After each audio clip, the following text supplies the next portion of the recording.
En el vídeo de hoy te voy a contar cómo Rockefeller se hizo rico matando y a costa de las desgracias de otros. Rockefeller fue el primer multimillonario del mundo. ¿Cómo logró amasar su increíble fortuna? ¿Y a costa de quién? No te lo pierdas. Hubo un tiempo en que cualquiera temblaba al escuchar el nombre de John Rockefeller. No solo fue el primer multimillonario del mundo, sino que también es una de las personas más ricas de la historia. Su imperio, Standard Oil, se convirtió en el monopolio más dominante del mundo al aplastar brutalmente a los competidores, tomar el control de múltiples industrias, sobornar al gobierno y tratar los negocios como si fueran una guerra. Debido a sus prácticas comerciales despiadadas y acuerdos secretos, Rockefeller se ganó muchos enemigos.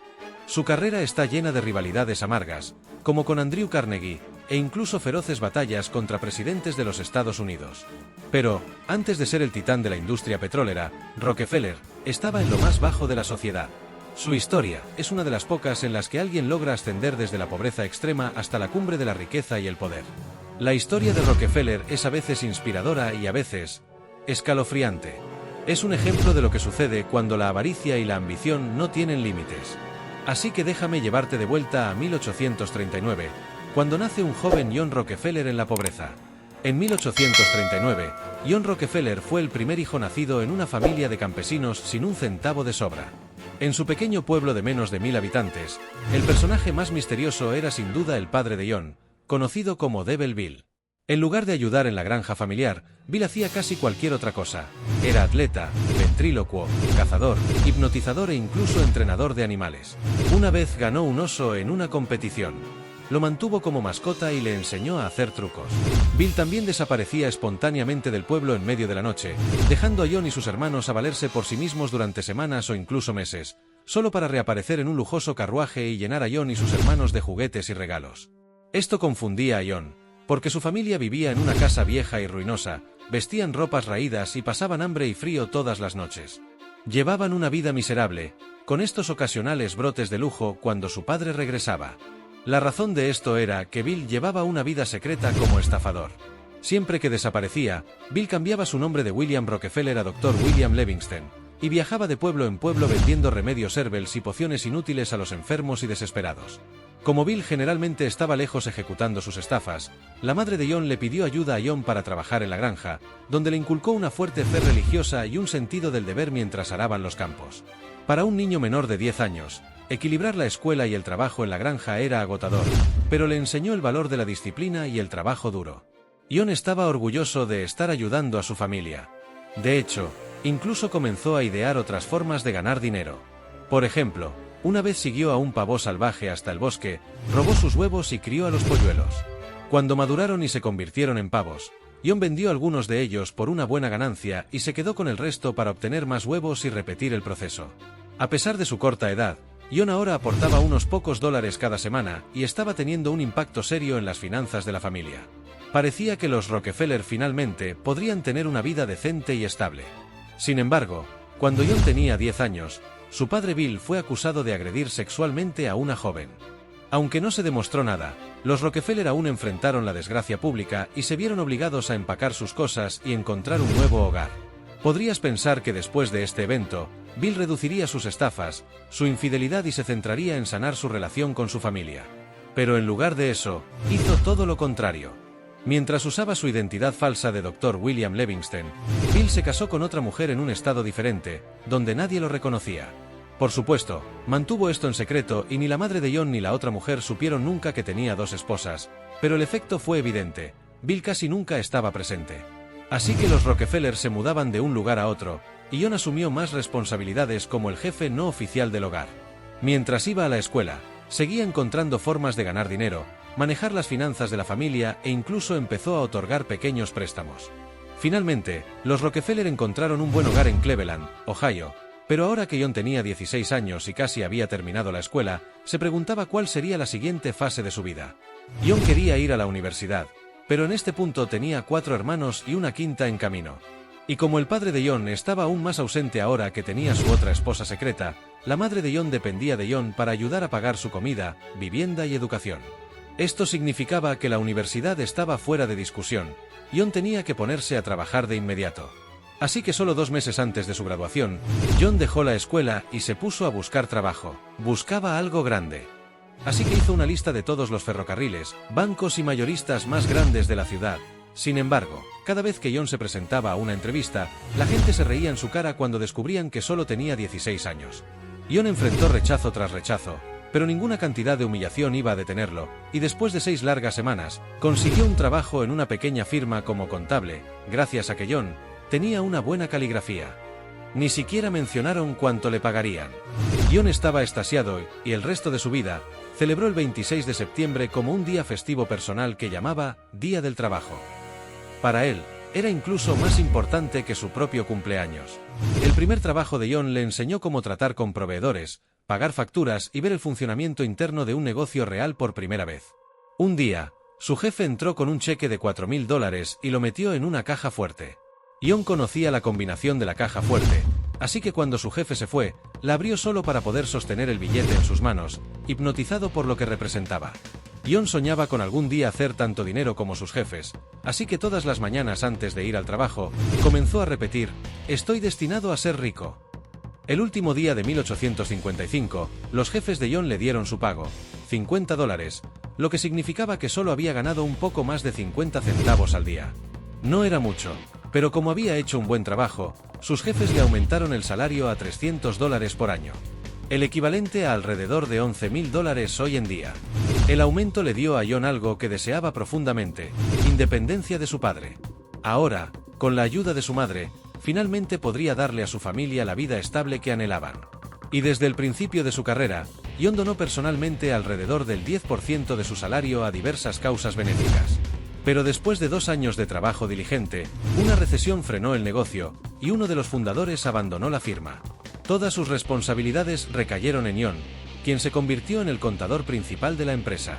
Sin embargo, John sabía que la recesión económica había causado una fuerte disminución en los ingresos de la empresa, y sospechaba que pronto, la empresa podría tener que cerrar completamente.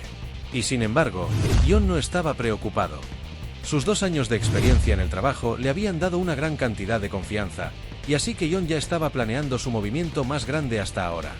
John Rockefeller estaba listo para comenzar su propia empresa. Durante su primer trabajo, John se hizo amigo de Maurice Clark, un químico de 28 años que trabajaba cerca de él. Aunque John tenía solo 18 años en este punto, había desarrollado una buena reputación como contador en Cleveland, y un día Maurice le dijo que planeaba iniciar un negocio de productos agrícolas y sugirió que se asociaran juntos. Después de ahorrar un poco de dinero, formaron Clark & Rockefeller, y se pusieron a trabajar comprando y revendiendo granos, pescado, frijoles, carne y otros alimentos. Al principio fue difícil. John y Maurice a menudo estaban exhaustos de buscar clientes en la carretera, pero tener su propio negocio les daba un inmenso orgullo. Y, aunque al principio era un poco tímido y callado, John era un vendedor capaz. Debido a que era tan maduro, todos lo llamaban Señor Rockefeller. Los hombres mayores de la industria confiaban fácilmente en él, y la lista de clientes en Clark & Rockefeller creció rápidamente. De hecho, su mayor problema era que no tenían el capital necesario para expandir el negocio y atender a aún más clientes. Pero, John y Maurice encontraron una manera inteligente de resolver este problema. Si querían solicitar un préstamo de $5,000, irían por Cleveland diciendo que su empresa estaba buscando invertir $10,000, dando la impresión muy pública de que tenían mucho dinero. Este simple truco significaba que los bancos estaban más dispuestos a prestarles dinero. Y los préstamos adicionales que obtuvieron los pusieron en una excelente posición cuando estalló la Guerra Civil estadounidense, ya que el negocio mejoró aún más. Como bautista devoto, John estaba muy en contra de la esclavitud, así que quería que la Unión ganara la guerra. Sin embargo, John aún era responsable de alimentar a su familia de 6 personas, y si dejaba de trabajar, no tendrían ningún ingreso. Así que en lugar de servir en el ejército él mismo, John pagó $300 por un sustituto, e incluso pagó para equipar a varios soldados más de la Unión. La guerra impulsó enormemente la economía de los estados del norte, y Cleveland se convirtió en un lugar estratégico importante para la Unión. Los precios locales de los alimentos se inflaron enormemente, así que el negocio de productos de John se cuadruplicó casi de la noche a la mañana. En 1862, John y Maurice obtuvieron una ganancia de $17,000, más de $500,000 en el dinero de hoy. No estaba mal para un joven de 23 años, pero pronto se presentó una oportunidad para multiplicar aún más su riqueza ante John. Verás, antes de la electricidad, la gente solía iluminar sus hogares por la noche quemando petróleo dentro de una lámpara. Por lo general, este petróleo provenía de grasa de ballena, pero encontrar y cazar ballenas era costoso y difícil, y tristemente, algunas ballenas casi habían sido cazadas hasta el punto de la extinción. Sin embargo, en 1859, alguien en Pensilvania descubrió que al usar una alta estructura de madera conocida como un derrick de petróleo, se podía extraer cantidades industriales de petróleo crudo mediante perforación directa en el suelo. Extraer petróleo crudo de esta manera era barato y bastante fácil. Los beneficios llegaban rápidamente. Como tantas personas se hicieron ricas con el auge del petróleo, el petróleo crudo recibió el apodo de oro negro. Y fue entonces cuando John conoció a Samuel Andrews, un joven que buscaba inversores para construir una refinería de petróleo crudo en Cleveland, que estaba a solo un día de viaje de las regiones petroleras de Pensilvania. Andrews tenía una gran ventaja sobre la mayoría de la competencia. Descubrió que si aplicabas ácido sulfúrico al petróleo crudo, esencialmente lo purificabas y lo convertías en queroseno. Cuando se quemaba, el queroseno duraba más y brillaba más que el petróleo crudo. Era un proceso simple, pero el secreto estaba estrechamente guardado por los pocos que lo habían descubierto.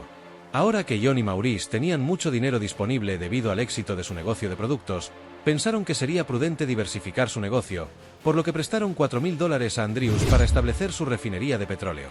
Pero, al principio, solo consideraron esto como un proyecto secundario. John y Maurice siguieron gestionando su negocio de productos y dejaron que Andrews manejara la refinería por sí mismo. Configurarlo fue notablemente simple, dado que el queroseno era un producto superior al petróleo crudo, comenzó a venderse como loco.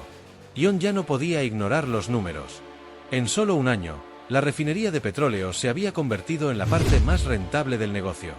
Juntos, John y Maurice decidieron dar un paso audaz, abandonaron su negocio anterior y se centraron por completo en la industria del petróleo. Sin embargo, su entusiasmo inicial se encontró con un desafío masivo. El suministro de petróleo siempre estaba en un estado impredecible. En este momento, el petróleo solo se había encontrado en una pequeña región de Pensilvania, por lo que muchas personas pensaban que eventualmente se agotaría.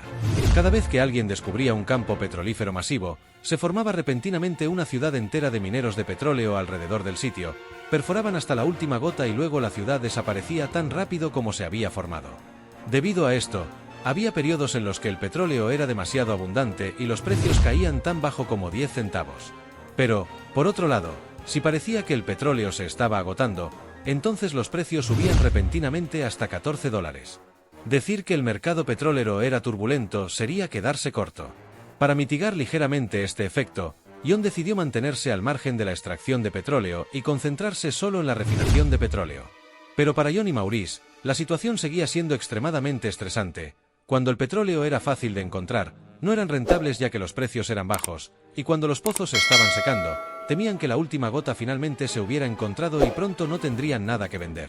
La incertidumbre era demasiado para Maurice, y en 1865, aceptó vender su parte del negocio a John. Este fue el punto de inflexión de su carrera. Asustado hasta los huesos, pero con una apariencia tranquila, John aceptó comprar la parte de la compañía de Maurice por $72,500. Maurice estaba cobrando, mientras que John estaba arriesgándolo todo e invirtiendo por completo en el aparentemente arriesgado negocio del petróleo. Sin embargo, parecía que la afirmación diaria de John de que estaba destinado a ser rico pronto se estaba convirtiendo en realidad, porque justo cuando se estaba cerrando el trato, se descubrió un nuevo y gigantesco campo petrolífero en las regiones petroleras de Pensilvania, finalmente deshaciendo cualquier duda que tuviera sobre la escasez de petróleo. Por supuesto, el mercado aún era muy competitivo, así que si John realmente quería volverse tan rico como deseaba, tendría que aplastar brutalmente a su competencia. El año antes de comprar la parte de su socio comercial, John se casó con una mujer que compartía su devoción religiosa. Aunque ahora ganaba buen dinero, John compró una casa modesta en Cleveland, donde comenzaron a criar una familia. Entonces, con su vida hogareña en orden y la economía del norte en auge después de que el ejército de la Unión ganó la guerra civil, todo estaba listo para que John comenzara a construir su imperio. Ahora que su socio se había ido, John rebautizó la compañía con un nuevo nombre, Standard Oil, y se puso a trabajar construyendo una segunda refinería y comenzó a exportar queroseno a Europa. John estaba seguro de que la industria del petróleo lo haría extremadamente rico, pero rápidamente quedó claro que necesitaba algo de ayuda. Entonces, John tomó un nuevo socio para ayudarlo a dirigir la empresa, un hombre llamado Henry Flagler. Y los dos hombres eran notablemente similares. Al igual que John, Henry no estaba interesado en hacer un poco de dinero, quería construir un imperio. Por eso, cuando John le contó sus ambiciosos planes para Standard Oil, Henry estaba completamente comprometido.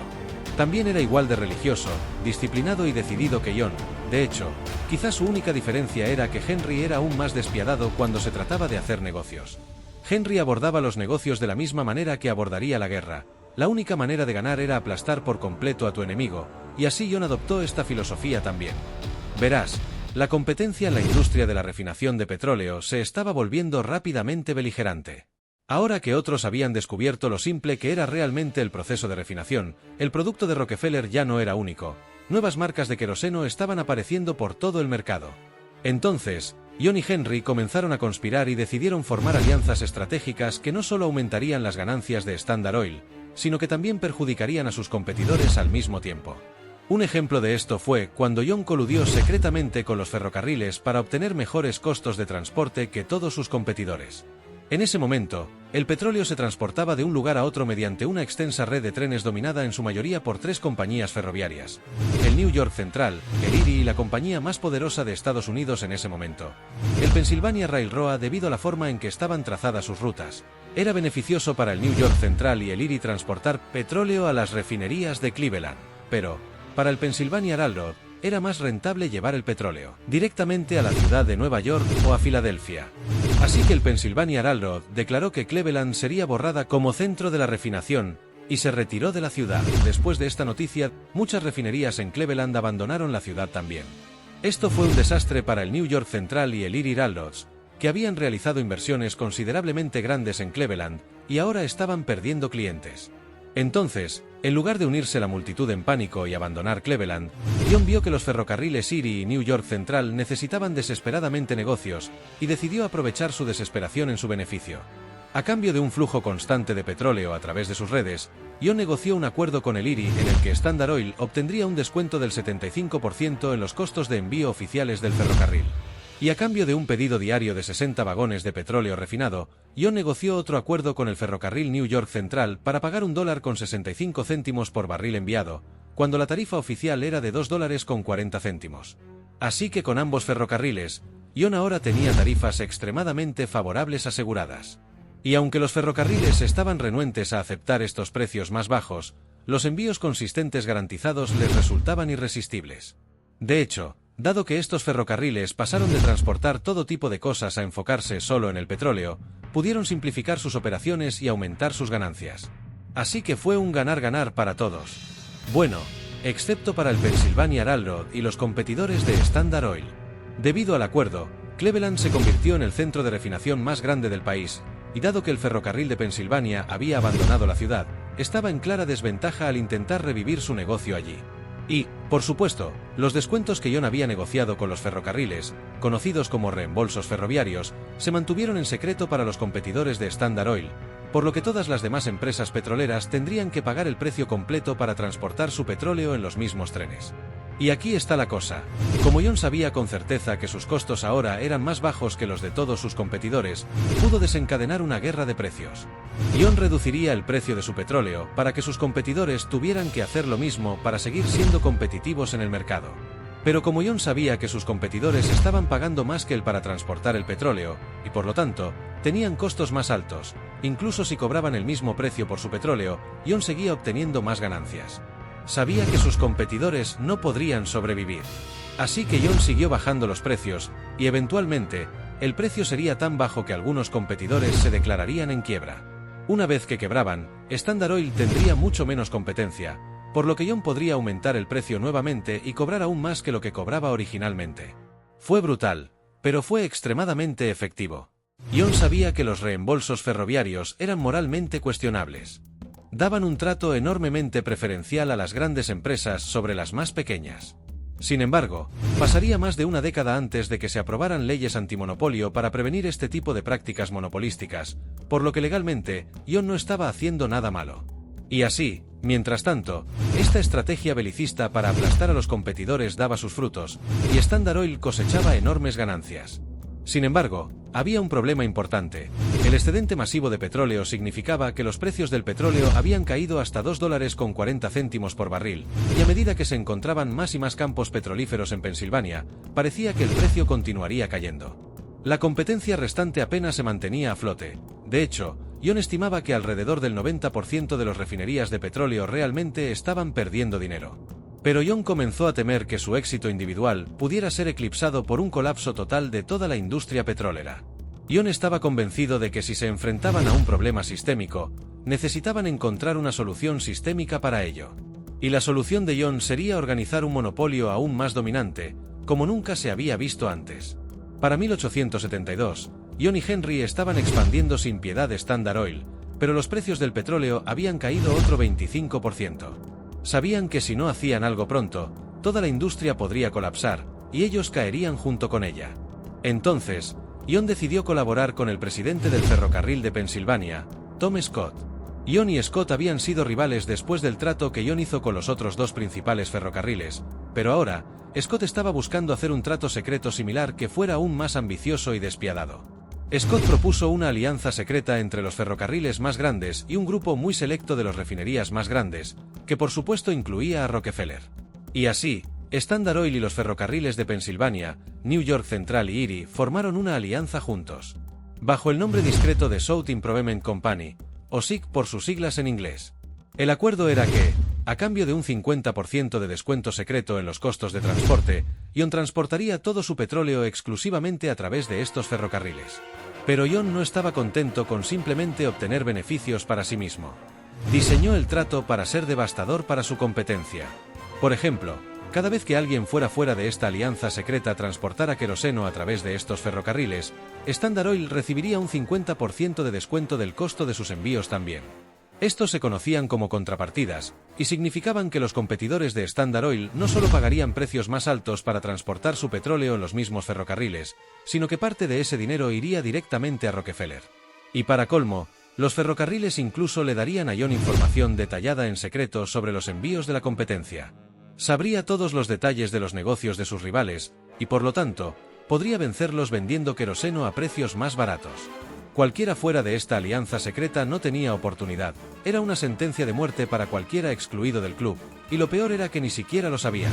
Sin embargo, mientras muchos de los críticos de Rockefeller llaman a todo este arreglo un desvergonzado arrebato de poder, para Ion, verdaderamente creía que era la mejor manera de salvar a la industria petrolera, porque tal como estaban las cosas con tantos competidores, su producto estaba cada vez más cerca de ser regalado, ya que había tanta oferta de petróleo disponible. Creía que eliminar estas refinerías más pequeñas ayudaría a la industria petrolera en general. Pero de todos modos, no importaba, porque pronto comenzaron a circular rumores de un cártel secreto de ferrocarriles y refinerías. Cuando la gente leyó en los periódicos que las tarifas de los 3 ferrocarriles más importantes del país se habían duplicado de la noche a la mañana, supieron exactamente a quién culpar: Tom Scott del ferrocarril de Pensilvania y John Rockefeller de Standard Oil. A medida que los rumores de la alianza continúan extendiéndose, miles de personas salieron a las calles en protesta, amenazando a Standard Oil y al ferrocarril de Pensilvania con violencia, vandalismo e incendios. Los manifestantes secuestraron los envíos de Standard y derramaron su petróleo, y arrancaron las vías del tren de Pensilvania del suelo. Pero el golpe final para el SIC llegó cuando los mineros de petróleo realizaron su contraataque y boicotearon al SIC. Sin un suministro de petróleo crudo, las refinerías de Ion eran inútiles, así que 2 meses después de que se formara, el SIC fue disuelto. Fue un evento humillante, uno que atrajo mucha atención negativa sobre Ion. Pero a Ion no le afectó. Simplemente decidió que si no podía controlar la industria petrolera a través de acuerdos turbios en salas traseras, entonces lo haría en público y conquistaría la industria por la fuerza. Ion quería llevar tantas refinerías bajo Standard Oil como pudiera, y para su sorpresa, el fiasco del SIC había causado un cambio importante en la industria. A pesar de la muy publicitada caída de la alianza del SIC, todavía había rumores de un cártel secreto de ferrocarriles y refinerías, con muchas personas paranoicas de que todavía debía haber algún tipo de acuerdo secreto entre los grandes ferrocarriles y los grandes refinerías. Aunque no lo había, el rumor se extendió por todas partes. Los refinadores de petróleo estaban asustados de que si Standard Oil aún tenía un acuerdo secreto con los ferrocarriles, serían aplastados. Y Ion decidió aprovechar esta amenaza a su favor. En un periodo de 6 semanas, ahora conocido como la masacre de Cleveland, John logró intimidar a 22 de las 26 compañías de refinación de petróleo en Cleveland para que vendieran por fracciones de lo que realmente valían sus negocios.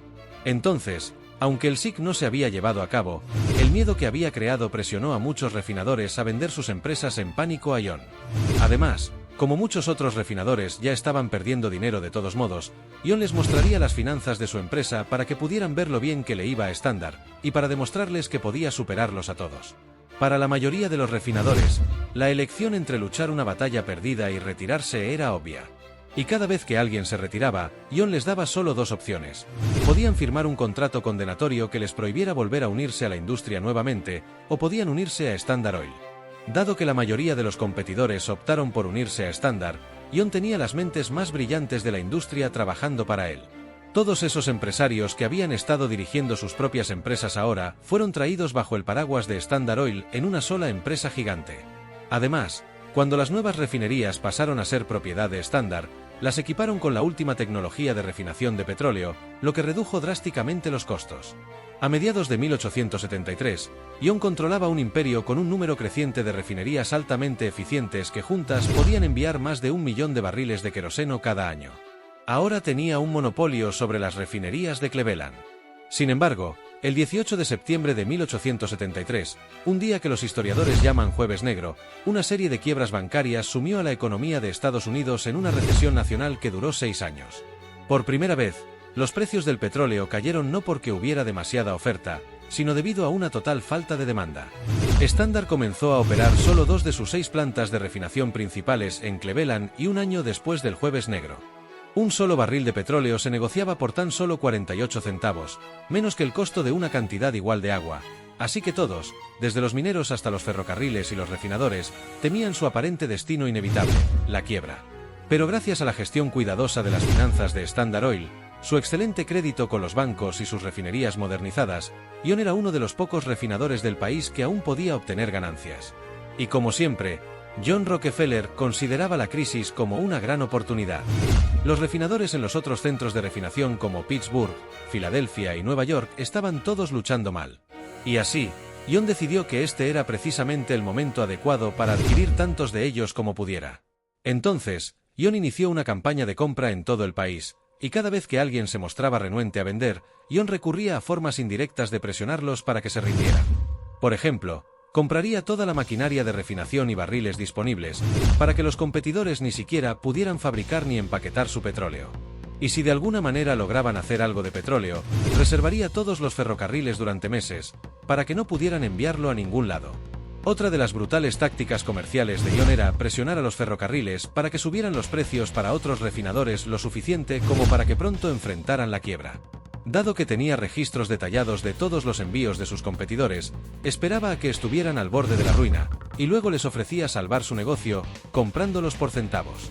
Eventualmente, todos los que Standard Oil quería adquirir fueron absorbidos por el gigante en crecimiento, o aplastados bajo su presión. Para cuando la economía comenzaba a recuperarse, Standard controlaba más de la mitad de la capacidad de refinación de Pittsburgh, las refinerías más grandes de Filadelfia, y también aseguraba una posición dominante en Nueva York. Para ejercer aún más control sobre la industria, John construyó una red de oleoductos que llevaban petróleo crudo a sus refinerías y bombeaban petróleo refinado en grandes ciudades. Los oleoductos significaban que Standard dependía menos de los ferrocarriles para transportar su petróleo, y así reducían aún más sus costos unitarios. Y con sus oleoductos cubriendo la costa este de Estados Unidos como tentáculos, Standard Oil ganó su apodo apropiado, el pulpo. A pesar de seguir teniendo poco más de 30 años, John Rockefeller era ahora el rey indiscutible de la refinación de petróleo, y uno de los hombres más ricos del país. Sin embargo, para este momento, demasiadas personas habían sido víctimas de las prácticas comerciales depredadoras de Standard Oil. El periódico más grande de Estados Unidos en ese momento incluso llamó a la compañía el monopolio más cruel, impudente, despiadado y ávido que jamás haya fastidiado a un país. La lista de enemigos de John Rockefeller cada vez era más larga. Para las compañías de ferrocarriles, la industria del petróleo era una fuente tremenda de negocio, ya que los mineros necesitaban llevar el petróleo de los pozos a las refinerías, y luego los refinadores necesitaban llevarlo a las grandes ciudades. Sin embargo, cuando Standard Oil comenzó a tender una vasta red de oleoductos por toda la costa este de América, las compañías de ferrocarriles se enfrentaron al hecho de que uno de sus clientes más importantes los estaba volviendo obsoletos. Así que, Tom Scott, dueño del ferrocarril de Pensilvania, decidió tender sus propios oleoductos, pero también hizo algo que sabía que a John no le gustaría. Comenzó a construir sus propias refinerías de petróleo. Ahora, Scott estaba en competencia directa con John, así que John interpretó esto como una declaración de guerra. Decidió lanzar un ataque total contra la compañía más poderosa de América. Primero, John canceló todos sus negocios con el ferrocarril de Pensilvania y redirigió todo ese petróleo a otros ferrocarriles en su lugar. Luego, John bajó el precio del queroseno de Standard Oil, lo que significaba que los competidores tenían que hacer lo mismo, reduciendo así sus márgenes de beneficio y disminuyendo sus pedidos de envíos en el ferrocarril de Pensilvania. Y finalmente, John convenció a los ferrocarriles New York Central y Erie para que redujeran drásticamente sus tarifas de envío para todos, para asegurarse de que el ferrocarril de Pensilvania perdiera aún más negocio. Y estas estrategias funcionaron muy bien. Para competir con todo esto, el ferrocarril de Pensilvania literalmente tenía que pagar a los refinadores para que transportaran petróleo para ellos. Scott también tuvo que despedir a cientos de sus empleados y reducir los salarios de los que se quedaron en un 20%. Pero el ataque de John no solo afectó al ferrocarril de Pensilvania. Otro gran ferrocarril, el BIO, tuvo que hacer recortes y reducciones salariales similares, y así, el ataque de John al ferrocarril de Pensilvania inadvertidamente causó una de las huelgas laborales más violentas en la historia estadounidense. Docenas de personas murieron en la confusión, y solo en Pittsburgh, el ferrocarril de Pensilvania perdió 500 vagones de carga, 120 locomotoras y 27 edificios después de ser incendiados por los manifestantes. Incluso John comenzó a preocuparse por el caos que se estaba desarrollando. El ferrocarril de Pensilvania, un gigante que una vez se consideró invencible, había perdido la batalla contra Standard Oil, y Tom Scott estaba más que listo para rendirse. Scott estaba en una posición desesperada, y el socio comercial de John, Henry, quien veía los negocios como una guerra, lo vio como una oportunidad para aplastarlo por completo. John tenía una idea mejor, y en lugar de eso, se coordinó para realizar un gran acuerdo con los ferrocarriles. John acordó ayudar al ferrocarril de Pensilvania a sobrevivir garantizando el 47% del tráfico de estándar hacia ellos. El New York Central, el Erie y el BIO obtuvieron el resto. A cambio de la fuente constante de envíos, John exigió un descuento secreto muy grande en las tarifas oficiales del ferrocarril de Pensilvania, exigió aún más información detallada sobre los envíos de sus competidores, y quería 20 centavos por cada barril que pasara por cualquiera de los ferrocarriles también. Gran parte de esto era similar a la alianza secreta que se había propuesto antes, pero esta vez, John era quien tenía el poder y podía básicamente exigir lo que quisiera. Los ferrocarriles tenían poca opción. Y así, este acuerdo convirtió efectivamente a John en uno de los hombres más poderosos de América. Básicamente, ahora John poseía los ferrocarriles, controlaba esencialmente la industria petrolera y tenía un ojo omnisciente en cada uno de sus competidores. Dominaba completamente Cleveland, Pittsburgh y Filadelfia, y solo había unas pocas refinerías dispersas en Nueva York que no eran suyas. Standard Oil ahora controlaba casi el 90% de toda la industria de refinación de petróleo. Sin embargo, en cuanto al rival de John, Tom Scott, aunque John había establecido técnicamente un acuerdo con su empresa, el ferrocarril de Pensilvania nunca recuperó su posición, y Scott personalmente nunca se recuperó de su humillante derrota. Justo un año después, Scott sufrió un derrame cerebral y murió poco después. Lo interesante aquí es que muchos años antes, Tom Scott había sido el mentor de un joven llamado Andrew Carnegie, quien era para la industria del acero lo que John era para la industria del petróleo. Carnegie culpó la muerte de su querido mentor a John. Y así, nació una rivalidad entre Carnegie y Rockefeller, el rey del petróleo contra el rey del acero. La rivalidad entre estos dos titanes de la industria se intensificaría con el tiempo, pero por ahora, ambos hombres estaban decididos a enriquecerse más que el otro. En medio de todo esto, John se estaba convirtiendo en una figura pública bastante notoria.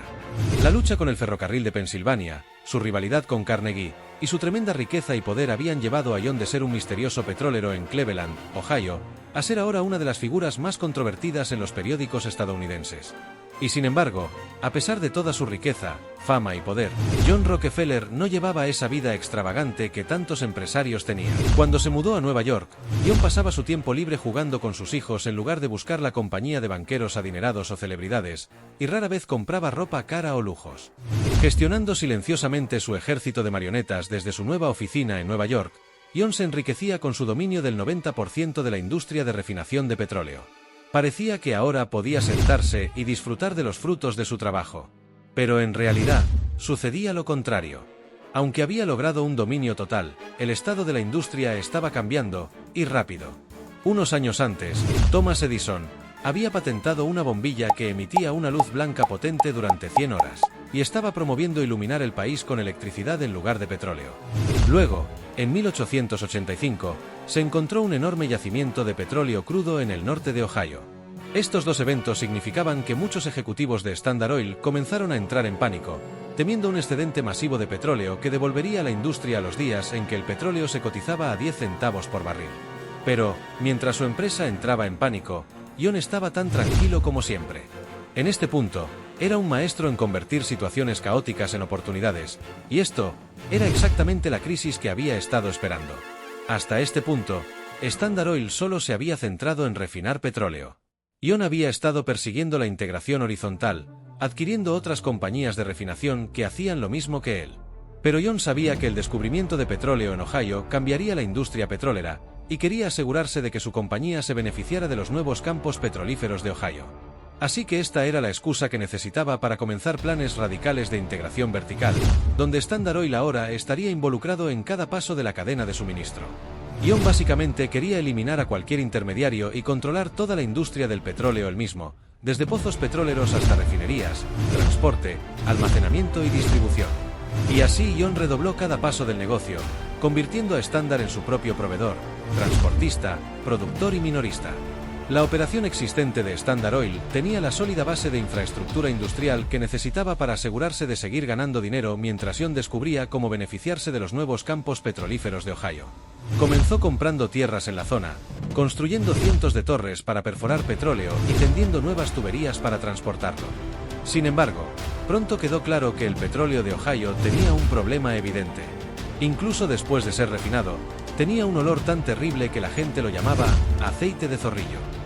Y así nadie quería comprarlo, y se negociaba por tan solo 15 centavos por barril. Casi todos los demás renunciaron a intentar vender el aceite de zorrillo de inmediato, pero en lugar de eso, John contrató a un equipo de químicos para estudiar el aceite de zorrillo, y en un año, habían encontrado una manera de eliminar el azufre en el petróleo que causaba el terrible olor. Standard era ahora la única compañía que vendía esta nueva forma más barata de petróleo, y esto le dio a John una ventaja masiva cuando, unos años más tarde, el petróleo comenzó a brotar en cantidades inmensas en Oklahoma, Texas, Kansas y California. Ahora era evidente que Estados Unidos estaba sentado sobre un océano de petróleo, y la compañía mejor posicionada para aprovecharlo era Standard Oil. También fue alrededor de esta época cuando los automóviles comenzaron a reemplazar al caballo y al carruaje, y afortunadamente para John, el proceso de refinación de petróleo crudo produce un producto de desecho clave, gasolina. Con los consumidores adinerados siendo introducidos al automóvil, Standard encontró una nueva forma de crear dinero de lo que antes era desecho, la gasolina. Esto significaba que incluso cuando Estados Unidos fue arrojado a una depresión económica en 1893, y 600 bancos tuvieron que cerrar sus puertas, John estaba prosperando una vez más en medio de las peores condiciones económicas. Con la fortuna de John creciendo más grande que nunca, John se retiró más del día a día de las operaciones en Standard Oil y comenzó a pensar más en invertir en otros lugares. Para un hombre tan capaz en los negocios como John, uno esperaría que también fuera un inversionista decente, pero si echas un vistazo a las inversiones personales de John en ese momento, descubrirías que la mayoría de ellas estaban profundamente en números rojos. John sabía que si quería mantener la riqueza generacional que había adquirido hasta ese momento, necesitaba poner en orden sus inversiones, así que contrató a un ex sacerdote para administrar sus inversiones. Ahora, es imposible saber qué estaba pensando John cuando contrató a un ex sacerdote para administrar su fortuna, pero años después, cuando a John se le preguntó quién fue el mejor hombre de negocio que había conocido, señaló a Frederick, y no hay duda de que Frederick ayudó a hacer crecer la fortuna de John mucho más con una serie de inversiones estratégicas. También fue alrededor de esta época cuando el hijo de John, John Jr., se graduó de la universidad. John pensó que sería una buena idea que John Jr. aprendiera del sacerdote. Frederick enseñó a Jr. cómo invertir y cómo negociar, y en poco tiempo los dos hicieron de la cartera de inversión una máquina de hacer dinero. Fue en este punto cuando John les dijo que comenzaran a hacer enormes inversiones en otras industrias, como comprar compañías ferroviarias, lo que sería útil más adelante. Pero la más crítica de estas inversiones fue una larga franja de tierra en Minnesota, conocida como la Cordillera de Mesabi. En este territorio había una vena de 120 millas de largo del mineral de hierro de la más alta calidad encontrada hasta la fecha, potencialmente la más grande de América del Norte. Ahora, el hierro es el ingrediente principal necesario para producir otro material importante, acero. Así que cuando Andrew Carnegie, el rey del acero, escuchó esta noticia, temió que John estuviera planeando competir contra él en el negocio del acero, y de hecho, John había estado planeando esto durante mucho tiempo. Hasta ahora, la rivalidad entre Rockefeller y Carnegie realmente solo se trataba de quién era más rico, pero ahora estaban en una batalla abierta en el territorio de Carnegie. John ya no estaba contento con dominar solo la industria del petróleo, ahora iba tras la industria del acero. John le dijo a Frederick y a Junior que comenzara la explotación minera en las cordilleras de Mesabi. Y subestimaron a Carnegie vendiendo el acero a sus compradores a precios irrisorios. Mientras construían su operación minera, comenzó a correr el rumor de que John planeaba infiltrarse aún más en el nicho de Carnegie y construir una enorme acería. Ahora, en el lado de Carnegie, tenía una ventaja de unos cuantos años en la industria del acero, lo que le daba considerable ventaja sobre John, pero también tenía dos grandes problemas. En primer lugar, John tenía una fuente de hierro más abundante y de mayor calidad que Carnegie. Y en segundo lugar, Carnegie había cometido el error de asumir que el hierro siempre sería barato y fácil de encontrar, así que no había hecho ninguna inversión en minas de hierro durante los últimos años. Su fe ciega había sido probada incorrecta con el tiempo, y ahora, su suministro del mineral más importante que necesitaba se estaba agotando. Por eso Carnegie se acercó a John Frederick y a Junior para hacer un trato. Para cuando concluyeron las negociaciones, ambos lados habían llegado a un acuerdo. Carnegie acordó comprar un mínimo de 600.000 toneladas de mineral de la mina de John cada año, y transportar todo eso, más otras 600.000 toneladas de su propia mina, exclusivamente a través de los ferrocarriles de John, de los cuales ahora poseía algunos. A cambio, Carnegie recibiría un descuento secreto de John por proporcionarle a su ferrocarril tanto negocio. Era el mismo tipo de acuerdo secreto mutuamente beneficioso que John solía hacer con las compañías de ferrocarriles para su transporte de petróleo, excepto que ahora él era el que le daba a Carnegie un descuento secreto. Y para sellar el trato, Carnegie acordó nunca comprar tierras alrededor de la cordillera de Mesabi, y John acordó nunca construir una acería. La asociación fue beneficiosa para ambos hombres, y así parecía que estaban dispuestos a pasar por alto sus diferencias si significaba que ambos obtendrían enormes ganancias. Y por supuesto, al mismo tiempo, dañarían a ambos competidores. El acuerdo entre estos dos antiguos rivales pronto se convirtió en noticias de primera plana, provocando una locura en Wall Street. Los inversores esperaban enriquecerse invirtiendo en las minas de hierro de John y en las acerías de Carnegie, que ahora parecían imparables al trabajar juntas en lugar de competir. Sin embargo, había un hombre que tenía un poco más de imaginación que simplemente invertir por separado. En las dos compañías. Y ese hombre era JP Morgan. JP Morgan se dio cuenta de que si podía unir la inversión de John con el negocio de Carnegie bajo un solo nombre, podría crear un monopolio del acero que fuera más rentable que Carnegie Steel, e incluso más grande que Standard Oil. JP Morgan lo llamó US Steel, y si todo salía bien, podría ser la empresa más valiosa de la historia. Así que, JP Morgan se acercó a John y le preguntó cuánto estaría dispuesto a vender las minas de hierro de Mesabi. Pero para su sorpresa, John dijo que Morgan debería hablar con su hijo de 27 años, John Jr. JP Morgan asumió que estaba tratando con un novato. ¿Cuánto podría saber este joven de 27 años? Pero cuando JP Morgan lo conoció, le preguntó ¿cuál es tu precio? Pero John Jr. no se intimidó por el banquero y le contestó, señor Morgan, creo que debe haber un error, no vine aquí a vender, entendí que querías comprar. Junior entendía que JP Morgan debía fijar el precio, lo que significaba que Junior tenía todo el poder de la negociación. Morgan estaba tan sorprendido que tuvo que salir de su propia oficina y repensar su estrategia. Eventualmente, hizo su oferta. A cambio de la propiedad total de las minas de Mesabi y de la operación minera existente en ella, P. Morgan ofreció 88 millones y medio en acciones de US Steel, el equivalente hoy día a 3.000 millones. Más tarde, Morgan compró todo el negocio de acero de Carnegie y lo incorporó a US Steel, convirtiéndose en la primera corporación multimillonaria del mundo. Pero recuerda, John ahora era dueño de una gran parte de esa compañía, y sus acciones de US Steel pronto se apreciaron a más de 200 millones de dólares. Además, gracias al auge del automóvil y la necesidad de gasolina, Standard Oil se estaba convirtiendo en un monopolio aún más poderoso de lo que había sido antes. Sin mencionar que gracias a Frederick, las inversiones de John ahora estaban en orden también. Con todo esto combinado, la riqueza de John seguía creciendo a niveles inimaginables. Ahora estaba distribuida en múltiples industrias. John estaba preparado para alejarse del mundo empresarial. Sin embargo, John nunca anunció públicamente su retiro, lo cual fue un error crucial, ya que el público todavía lo asociaba de cerca con Standard Oil. Y eso pronto volvería para atormentarlo, ya que John estaba a punto de verse involucrado en el escándalo más público de su carrera.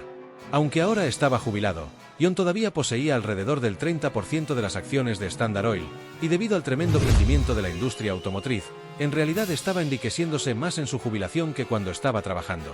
Sin embargo, debido a sus prácticas comerciales brutales, Standard ahora tenía una imagen pública tan negativa que el presidente de los Estados Unidos, Theodore Roosevelt, lo vio como el blanco perfecto para luchar en su ascenso al poder. Ahora, esta no era la primera vez que lo intentaba. Anteriormente, Roosevelt había aprobado una ley que castigaba los descuentos en ferrocarriles, pero realmente no fue suficiente para emocionar al público, y el final de su primer mandato presidencial se acercaba. Entonces Roosevelt detectó que la opinión pública sobre John y Standard Oil estaba cambiando rápidamente. De un simple desagrado a un odio apasionado, y eso se debía en gran parte a una periodista llamada Ida Tarbell. Verás, el padre de Tarbell fue uno de las refinerías de petróleo que fueron arruinadas por las despiadadas tácticas comerciales de John hace mucho tiempo. El socio comercial de su padre incluso se quitó la vida después de que su riqueza fuera destruida. Ahora, Tarbell estaba publicando artículos mensuales que contaban una historia detallada sobre la compañía, y el hombre, que había arruinado a su padre y había hecho miserable su infancia. Como era de esperar, no tenía muchas cosas agradables que decir.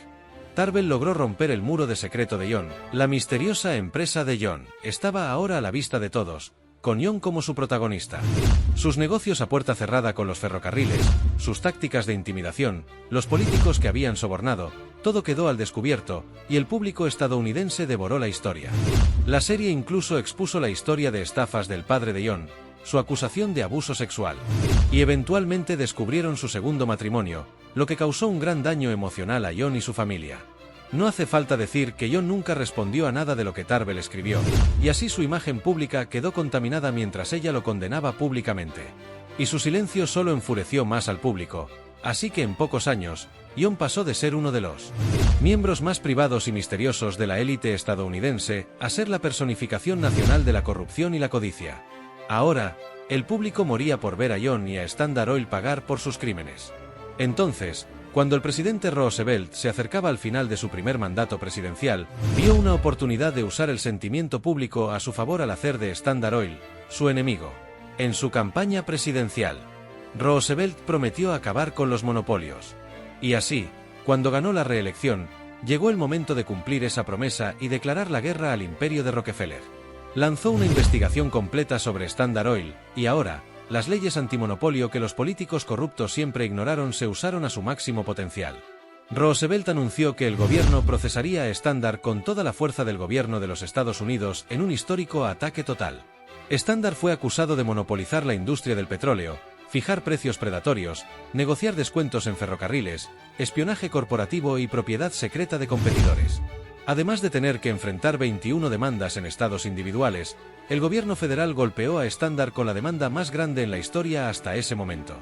Había más de 1000 exhibiciones, 444 testigos testificando y más de 12.000 páginas de evidencia condenatoria de que Standard Oil era, de hecho, un monopolio. El juicio fue tan vasto que continuó años más allá del mandato presidencial de Roosevelt, pero su ambición de derrotar a Standard Oil eventualmente se cumpliría. La evidencia de que Standard era un monopolio de pleno derecho llegó cuando se examinaron sus ganancias. Debido a que controlaban el 87% de la refinación de petróleo en Estados Unidos, el 100% en algunos lugares.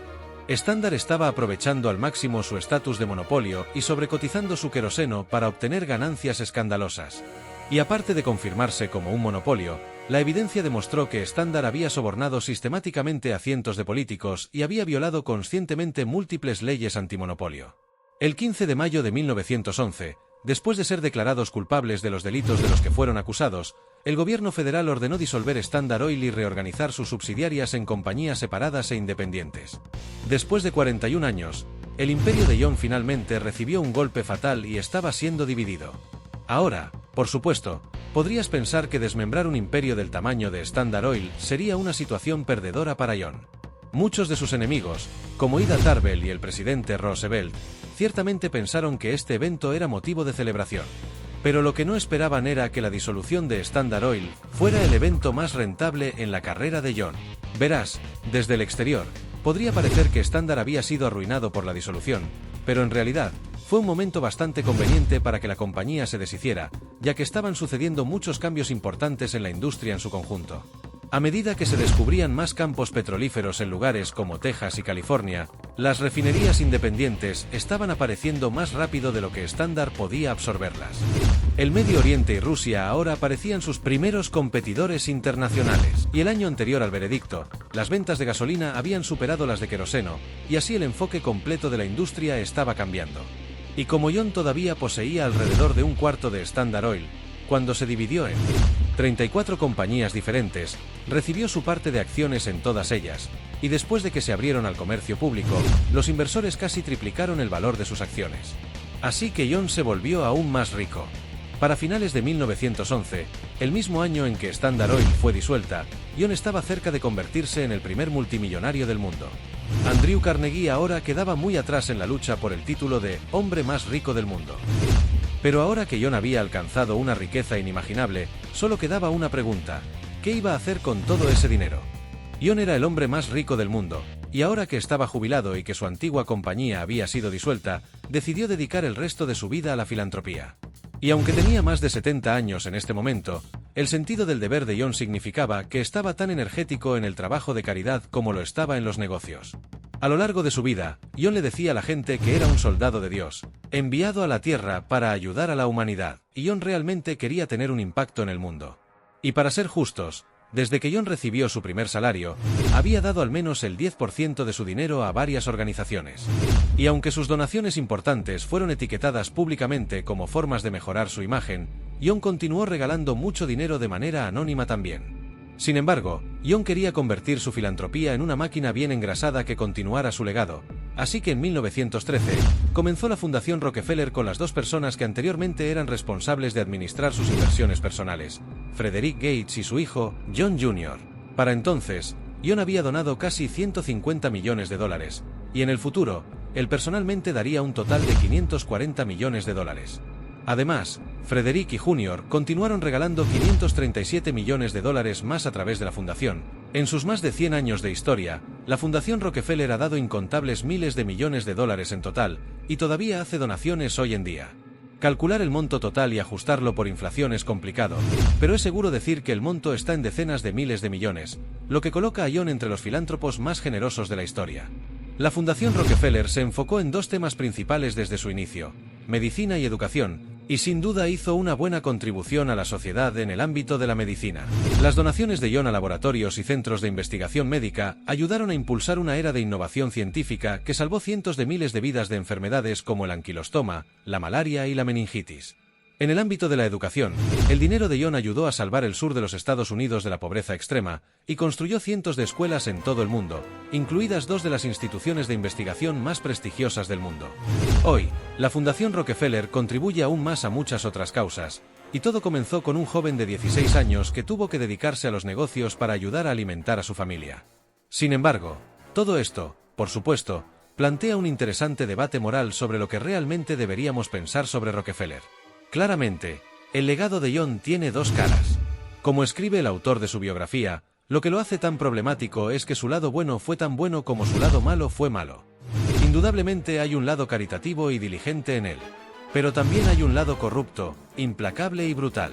Ambos lados son verdaderos, pero lo que sea que pienses de John Rockefeller, el hecho sigue siendo que es uno de los hombres de negocios más fascinantes de la historia. Tal vez por eso, después de que John muriera a los 97 años, su hijo, que tenía el mismo nombre, dijo: solo hubo un John Rockefeller. Gracias por ver este vídeo, y con eso cerramos otra fascinante historia en Historias de Empresas. Si te han inspirado tanto como a nosotros, asegúrate de suscribirte al canal, darle like y compartir estas historias con tus amigos y familiares. Déjanos saber en los comentarios qué historia te gustaría ver en el próximo vídeo. Si te gustó este vídeo, mira el vídeo que aparece en pantalla. Es incluso mejor que este. Nos vemos en el próximo episodio para más aventuras empresariales que impulsarán tus proyectos.